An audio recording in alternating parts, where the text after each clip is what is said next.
Building skills. Lettering. It's base building with Daisy.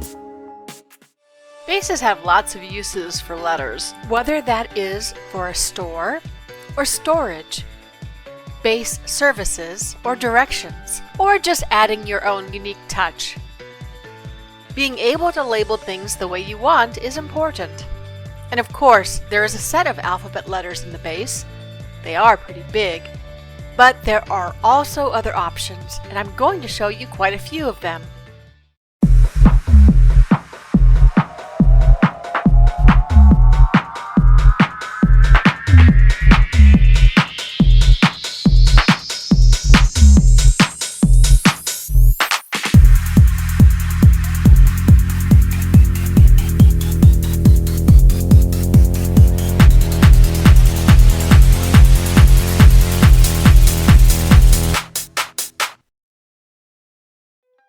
Don't worry, we'll be looking much more closely at most of those examples, but let's start with the letters that come ready-made from the editor.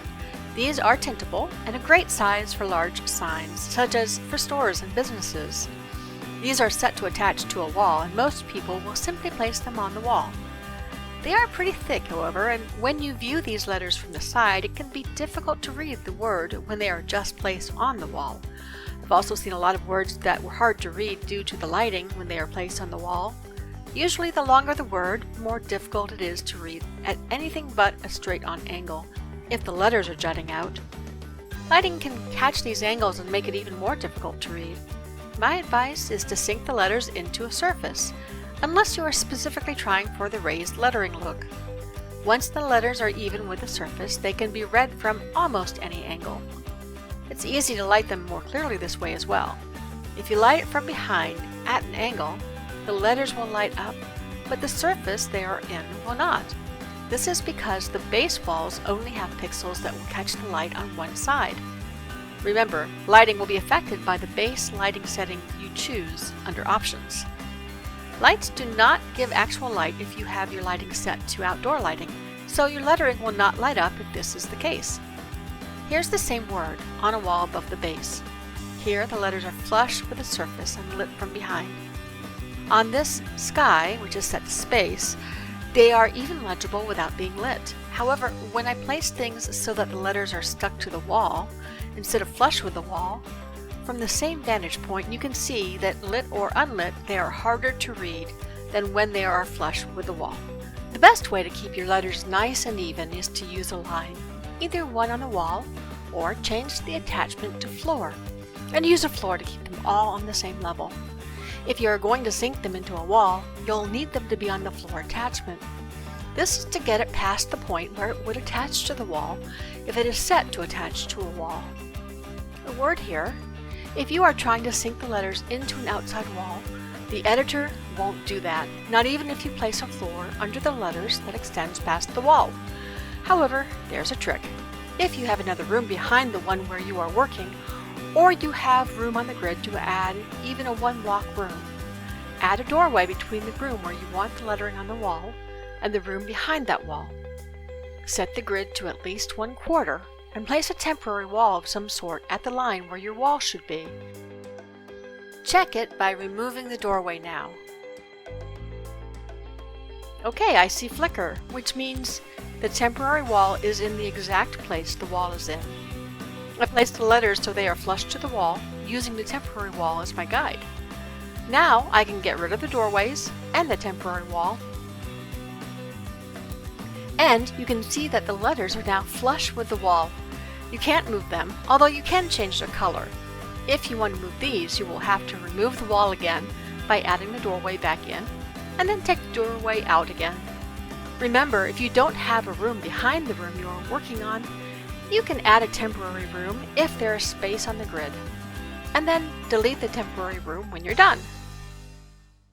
Other ways to do lettering that doesn't involve too much work is using banners or other items that can display the supergroup logo. Supergroup logos include a full set of letters and numbers. To use supergroup logos for lettering, you'll need access to supergroup permissions to be able to change the logo and colors. You will need to set the letter or logo before you get the item from the editor, because you can't change the letter or the logo once the item is out and present. You can change the colors once the item is placed, or you can set the colors in the supergroup permissions as well if you'd rather not change the colors for each item as you place it. Here's a comparison of the various sizes of the different items that can display the supergroup logo. The letter on the large banner is largest, with the spinning letter from the supergroup hologram and the supergroup floor plate being the next largest. Then, the pre-made letters from the editor, the smaller hologram, the medium banner, and then the supergroup divider. This letter is about the same height as the medium banner, but it's actually not as wide. The letter looks even more trim if it's outlined. Slightly smaller than the small divider is the tech podium letter. Then comes the small banner, and then the small divider. Again, this letter is more narrow and looks even more trim if outlined. The door here is 10 feet tall, for comparison's sake. Well, let's look at using the banners first. When you place a banner, first turn off the grid and place it so that the banner itself is behind the wall, but the logo is showing. You might have to reposition these after you allow the base to shift, especially if you are placing them above or below the base, where shift is worse. Small banners have a stand that will need to sink below the floor line or into something, and all banners will have a hanging pole at the top that will need to be hidden in perhaps a ceiling or maybe behind some trim of some sort. Make sure you are using arcane banners, as the tech banners also have a metal disc on the hanging rod that sticks out even farther. My banner pole here is hidden in the ceiling. The other items with logos do not have poles, so in that way they are easier, but each have their own limitations and advantages. For instance, a floor plate can be placed anywhere, but the logo or letter will be very large. Floor plates are under the Surfaces tab. Dividers have a large stand that juts out, so they must be buried into something that will hide that, so usually they can't go up very high on the wall. But they almost glow, so even in outdoor lighting they can be seen easily, so that's a bonus. Dividers are found in the Dividers tab. Floor plates and dividers need to be placed the same way you place a banner, so that just the logo is in front of the wall and you don't see the rest of the item.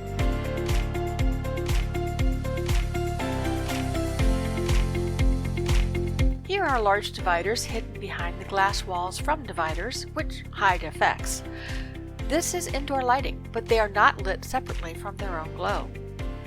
Here's a direct contrast between the letters made with dividers that read power and the ones made with editor alphabet letters, the word up. You can see the difference clearly. The podium letters also glow, but because it has a huge base with an FX at the bottom of the light stream, that letter has to go pretty low not to show the FX, usually buried in the ground or floor. Also, the letters are slightly bent on the sides. However, the lettering is fairly small, and you don't have to worry about incremental base shift getting rid of your lettering. And also, you can walk through this one. The hologram displays also glow, also have the FX, and can also be walked through, but they rotate. That's great if that's what you need, but obviously not if you don't. Holograms and podiums are found under the Tech tab. Podiums and holograms do not even need a wall to be placed, and are not susceptible to base shift in that getting their letter to show does not require the very fine placement that can be disrupted by base shift. The next level of lettering would be creating letters. @Ravis is undoubtedly the best at this. I showed you some of his work briefly earlier. Ravis likes to use hyphens to create his own fonts. These are smaller than the pre-made font usually, and he is able to get some amazing looks, even imitating graffiti. Note that on many of these he's made 2 layers, like a highlight or offset shadow, so I will show you how to do the technique. However, as you can see, there's not a specific font, so you'll have to either create or research that for yourself. Basically, you use either the longer front side of the hyphen or an end, and create the letter shape you want. Use floors to keep things on the same level, and because if you're attaching them to a wall, if you use the end of the hyphen, you'll need to change the attachment to floor with F5 because otherwise it will stop at the wall and will stick out. But having a wall to attach to is a great way to set this up to start. Just use the location of the front of the letters to determine where the sideways hyphens should stop. Then, if you're doing a shadow or other color to set your letters off, move the wall back a click on the quarter grid and use that depth for the second layer.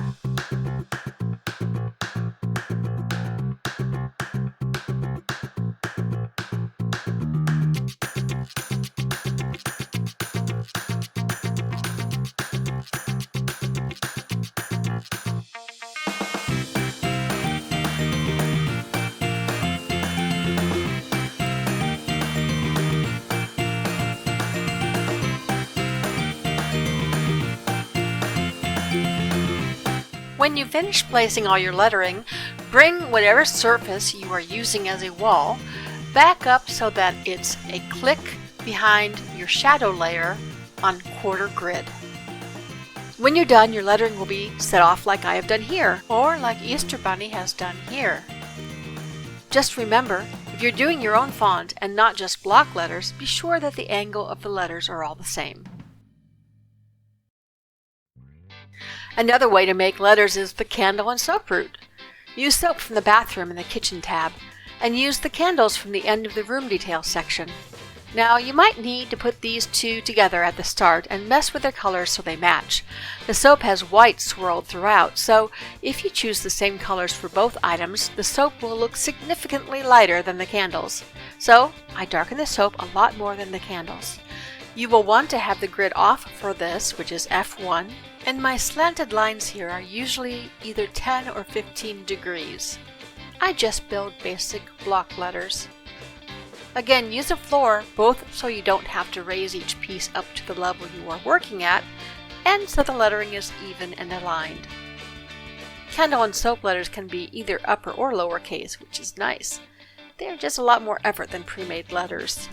It's good to keep in mind that the soap bar has a slight curve to it on the long side, so use this to your advantage.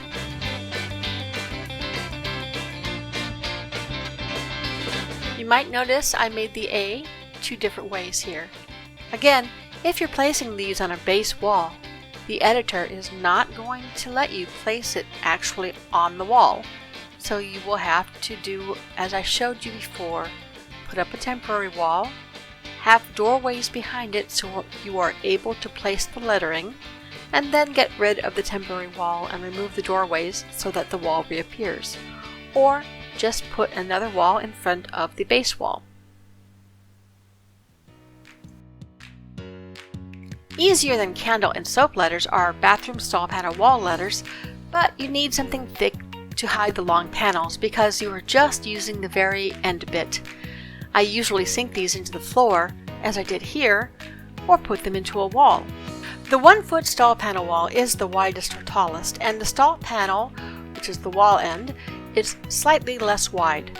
Then there are two skinnier panels you can use for short lines or to make the curves of things like C's and G's and so forth. The two panels are the first two you see here after the wider doors. One's called the stall panel door lock extension, which is the larger of the two. The other is the stall panel door lock wall end. The other two after those are the same size as the first one. The tallest line, the 1-foot wall, makes a great angled line for things like A's, M's, N's, V's, and so forth. You can use it or the stall panel wall end for uprights. You may want to visually lengthen the shorter line and shorten the taller line to get a consistent height because angled letters such as A's, W's, and V's will be shorter than the 1-foot panel when it's completely upright. To visually shorten, place pieces that intersect the bottom or top just inside the full height of the panel. To visually lengthen, place intersecting pieces at the top of the panel. So let me show you a few letters. Remember, you can choose to do all capitals or upper and lower case.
When placing stall panels into a wall for letters, be sure and turn it so that the top of the panel is what's showing.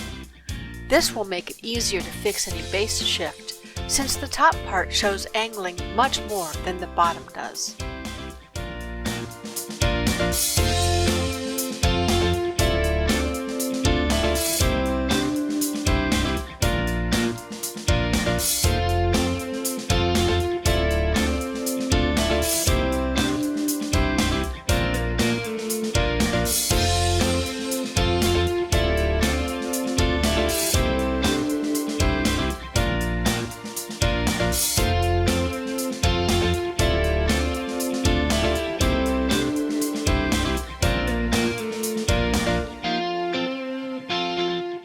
So we let the base reset so that any shift that's going to happen will, and we come back and check our work. Not bad. Very minor adjustments needed here. To fix these, I'm going to turn off the grid and the angle snap, so I'm moving things as little as possible because these are very small changes that need to be done.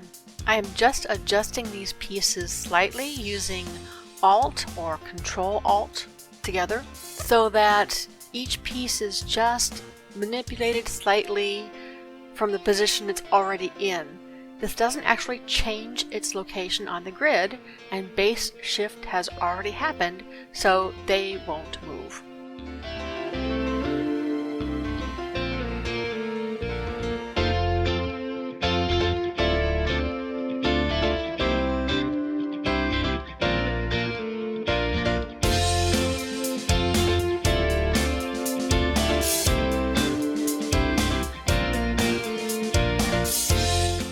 You can make letters with lots of different things in the editor. I've made them from stall panel walls, from bones, even rubber duckies and various other items. So use your imagination, use your creativity, and have fun. Thanks for watching. Bye!